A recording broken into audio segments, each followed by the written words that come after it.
Hopefully we'll finish it before Hanukkah. So we're going to bring up the text.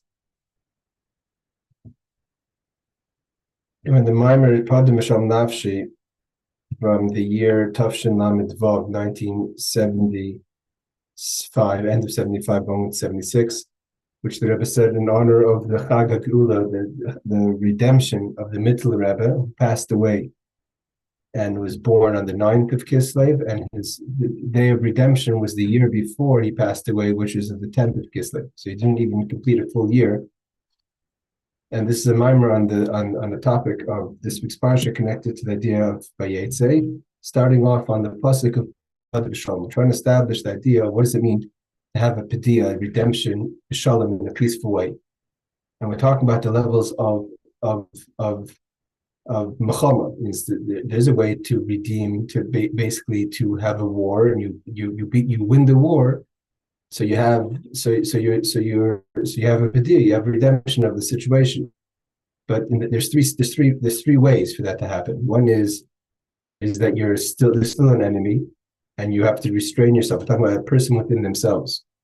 So you have the Azar, and you have to exercise a skafi restraint, which means that you still have the desires and the want, but you're overcoming your temptation to either not do what you shouldn't do, or to do what you don't want to do, and meaning to do what Hashem wants you to do, on all the levels of iskafi, not just on actual Torah mitzvahs, ma'asis, and actions, but even on a higher level, a more elevated level of connecting to the kavanah of what the intention is, even in a situation where you have no desire to do so. So you're overcoming what's required from you in a way of iskafi, restraining yourself. Then there's the level of ishapcha, where you fight the enemy, engage the enemy, but transform. And now the enemy itself is a force on the side of good, of holiness, but there's casualties in that as well. You got like David HaMelech, although David HaMelech was able to battle and to win and be victorious, but because he was a person of battle, he's not a person of peace. He couldn't build a base of Mikdash, he couldn't build a temple. And then you have the example of Shlomo HaMelech, who, when he faces an issue, automatically the enemy disappears. There is no enemy, there's no fight, there's no battle. But it's not that you have to battle, because even in transformation, there's first an enemy, and you have to start with restraining, and then you could transform. It means to work in his hapcha, self-transformation, that the negative within you becomes a force of positive. And again, it's not just that you don't have the negative, you actually have the negative turned into a force of positive. Because we know that the nefesh of Bahamas, the animal soul, is much more powerful, stronger, and more effective in certain ways than the nefesh alikis when it's utilized for good. But that itself also has, like the Rebbe says, it goes through a process of yisurim, pain, and suffering in order to get there. Now we're holding over here v'hine. Habediyah ba'ifin shel shalom. What does it mean to have a redemption in a peaceful way? Who it is? So we're talking about within the person, what part of you, meaning to say, so we say that there's his hapcha, this transformation, and there's a skafia and there's restraining. And we're saying in order to get to his hapcha, to transform yourself, you have to first start with the engagement. That self is an enemy that has to be transformed.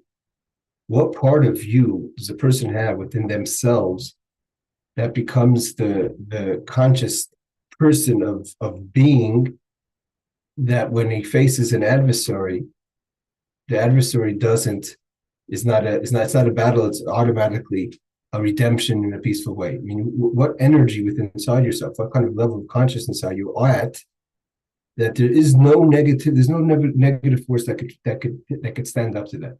There's no battle. I mean, there has to be something deep within inside every person. That's not usually something you could tap into. You could be conscious that's revealed, but if it is revealed, there is no adversary, there's no other side. So he explains that we know that the neshama, the soul of a person, is divided into 5 levels: nefesh, ruach, and neshama chaya yechida. So we have the 3 conscious levels correspond to machshava, dibur, ma'aseh, speech, thought, speech, and action. So the part of the person that's functional within this world, and then which is pnimi, also how you function in an internal way with your internal koiches. Then you have a makif, means when there's a revelation of the encompassing energy. We know that the encompassing energy there's a plus and a minus. The minus is you can't internalize it, but it's reaching into such powers that is out. It's so overwhelming, can't even be contained. And in that, there's two levels: there's chai and yechida. So chai is also encompassing, but it's encompassing that also there's an encompassing energy of negative. The only level within the person's soul that has nothing to counter it on the negative side is the yechida, which is the essence of the soul. In the word yachid, it's singular, there's nothing else. When that is conscious and functioning within the person, there is no adversaries.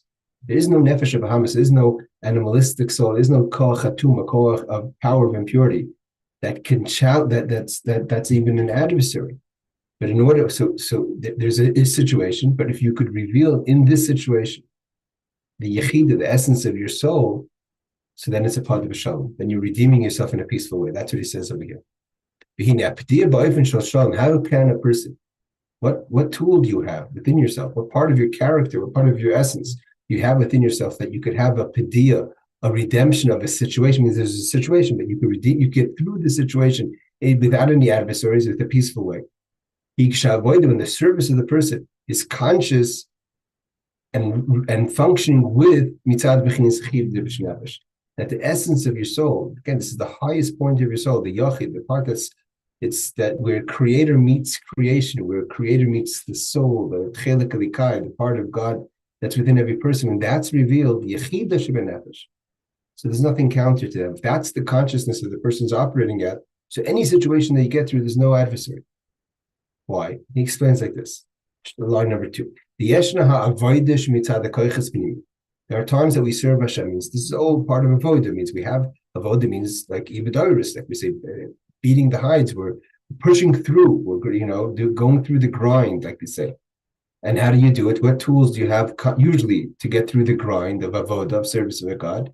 Is your internal, functional, conscious parts of yourself. So if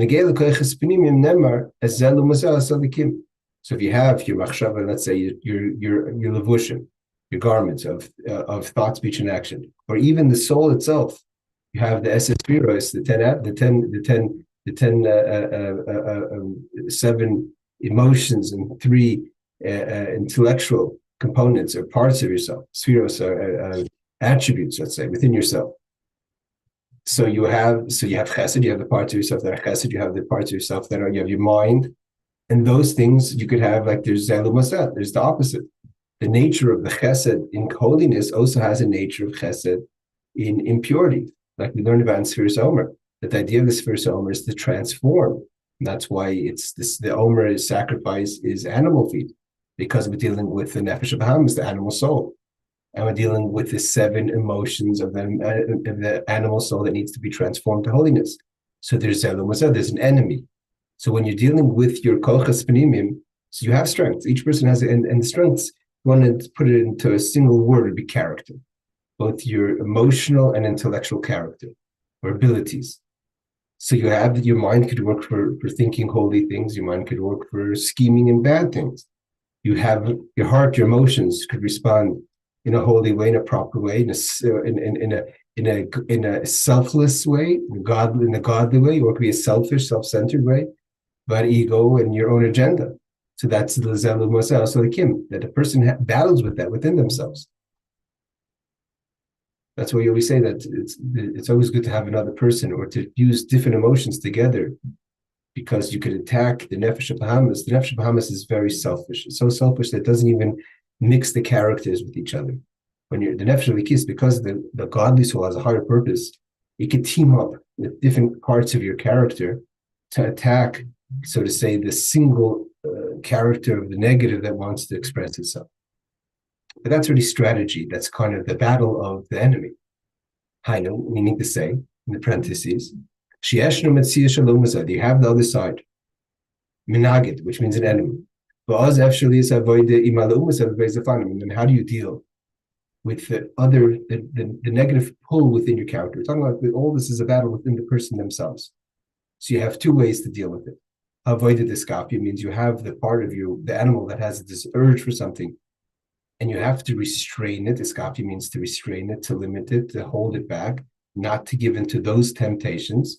And then you have eventually the avodah vishapcha, that you transform, that your desires Your emotions, your wants are only for godliness. But again, that's a process. You have to first identify it, deal with it, and transform it. There's casualties, so to say. There's the assurance, the suffering. So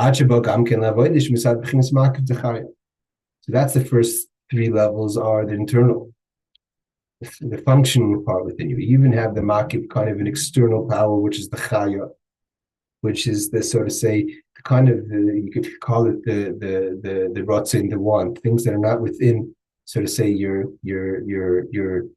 it's not starting from the wisdom, from your chachma. Let's say it's the emotions that are connected beyond the chachma, beyond the seichel, beyond the intellect. It's an encompassing energy. But it's also an encompassing energy, so to say, an out of body, so to say, kind of energy that the negative forces have. I mean, it's higher than something that's internalized. Like it says about the chaya, the babu islu, there's, so to say, a counter, a shadow to it. You're tapping into the fifth element of your soul, which is the highest level, yichida, which is the oneness of your soul. That's stripped. It means the difference in chaya and yichida is that chaya is also some expression of a functionality. It functions outside the limitations of space. It's not internalized. It's an external kind of energy that you could get that's not usually something you would tap into, but it's kind of, you rely on it. It's like, I have to get into my super mode. But that's you dress into that, into super mode. That's something you could do super mode for negative also, where you're overachieving out of your, sort of say, your limitations, but it's part of who you are. The yechida is not a deeper way of overachieving. It's actually stripped of any kind of identity. It's the essence, the simplicity of the person's soul, and that is conscious within the person. So he says, when your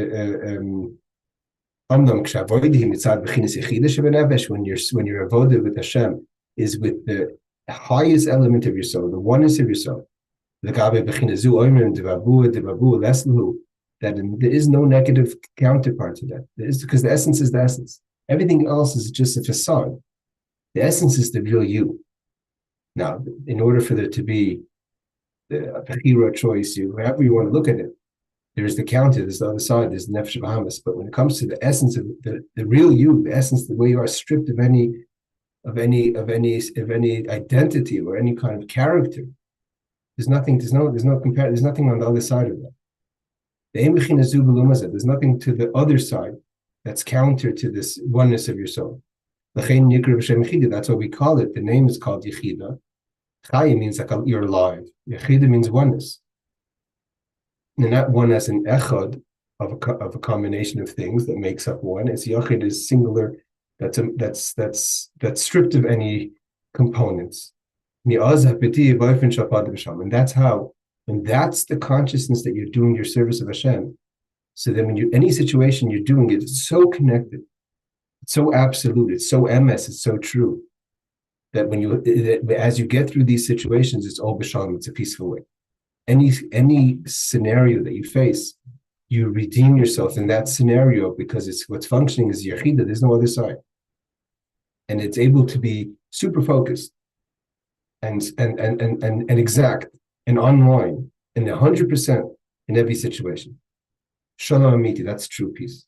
Shalom v'shalom, then it's peace and tranquility. Like we said, it's not peace with after a fight, after a battle. Because when you're functioning on that level, there's no enemy, there's no other side. So you're accomplishing, and there's, so to say, it's a situation you have to accomplish something. It's not just that it's not that you're streamlining. It's just everything's going easy. So that doesn't mean that it's easy. It just means that it's clear what you have to do. You're not struggling with anything. You're not transforming anything. But B'dugma gives an example. When was there a time where someone functioned on such a where people functioned on such a level? Shalom, as it was by King Shalom.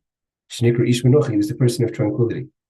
Even from in comparison to his father, King David, Yishum should be Yama, because in the days of King Solomon was such a level of absolute, at least in the beginning.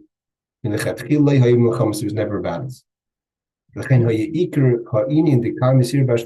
could say the Jewish people were at their highest level, which is the 15th generation, like it says, the full moon. That we had with the building of the first temple. That's why it has to happen in Solomon's times. Because he's to establish a home for God, the base of Mikdash. There has to be in the time of Shlomo Melech where there's no adversaries. You have to be so in tune, so in touch, and so conscious of the essence of your soul that you could bring something so limitless into a limited space of this world. That God should dwell and have a base of Mikdash in this space. That God told to David, you're not going to be building the temple, a house in my name. You're going to have a son. Who King Solomon's going to build. Shlomo Melech is going to build. But why? As the pasuk continued. He's going to be a man of peace. Shalom v'sheket, and there's going to be peace, tranquility, and quiet. Etem b'yamav is going to be in his days. So what we answer now is that. So we said in this paragraph is that the idea of that David HaMelech talks about the concept of Padah Besholom nafshi, which is the idea of to be redeemed of a situation in a peaceful, tranquil way. How do you do that? What tools does the person have to dig into? What do you have access to that you could get in, you could face any situation and be able to overcome it without even fighting the adversary? There is no adversary. Is when what you're functioning on is your chida, your essence of your soul. Now he continues. There's more to be said about to understand the difference of the 5 components of the soul and what is the difference between chai yechida. But then I think fundamentally what you could say is chai yechida is not just the difference in depth or width. It's although they're both encompassing, but there's encompassing, which is an expansion of your character, and it's encompassing stripped of any character. Chaya is the expansion that your characters know that there's part of you that's not limited to, so to say, to be internalized, or it's beyond being internalized, but it's an expansion of your. Put it this way: different people have different levels of chaya, because it's an encompassing of you. Yechida is not. It's beyond you, so to say. It's the essence stripped of any identity. He explains, he continues, now based on what we just said, what does it mean to be redeemed in a true way of peace? Not the peace of after you overcome an adversary, but there is no adversary, there's no force against what you're trying to accomplish. The definition, the true definition of peace, is when there's tranquility and calmness, menucha, which is in a way of calm. And why could you have the situation of tranquility and proper peace? Is because there is no level of menagid, there's no enemy when that kind of consciousness is within the person. Immediately that you have to battle with. Movements understood. When is there such a time that we're going to be focusing on such high levels? Only when Mashiach comes. In time to come. The Hare Ozi, like it says, why there's going to be a time when Mashiach comes. That is this there will be no enemy. God will get rid of any of the spirit of the negativity, the spirit of impurity. So therefore, if there's no forces of evil, so then you're going to have absolute peace and absolute tranquility. There's no enemy. And therefore, you'll be able to have an existence, even in the physical sense, of Ga'ar Ze'ev and Keves. This sheep is not going to be fearful of the wolf, because although within the system of creation, in the ecosystem of creation, there's the animal kingdom that runs, that there's either you're being the hunted or you're the hunter or the hunted, and that keeps nature going. We're just talking with someone how when in Yellowstone National Park they eliminated they hunted all the wolves, so the whole Yellowstone National Park started to fall apart, because you need the ecosystem, you need the system, the cycle of the hunted and the hunting and the hunter and the hunted, and that allows for things, for certain, that tension allows for things to grow. Otherwise, the antelope which is eating all the trees, nothing was growing. But Mashiach comes out, but nevertheless, that still comes from a negative force, that the wolf is eating the sheep. Derech says Shar HaPratim because of the other details that talks about Mashiach's comes in Mashiach's times, where there's signs of peace. There will be no more battles, etc. Weapons will be turned into plows.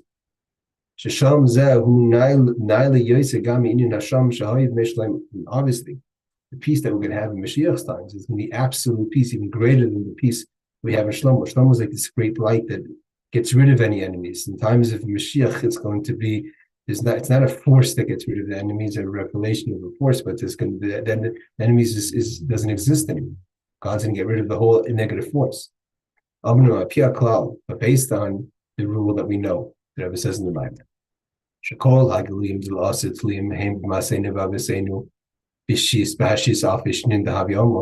it's the Gemara says in Sanhedrin, that the world is going to be in existence for 6,000 years, and the 7,000th year, which basically incidentally we have 214 years left to the 6,000 years.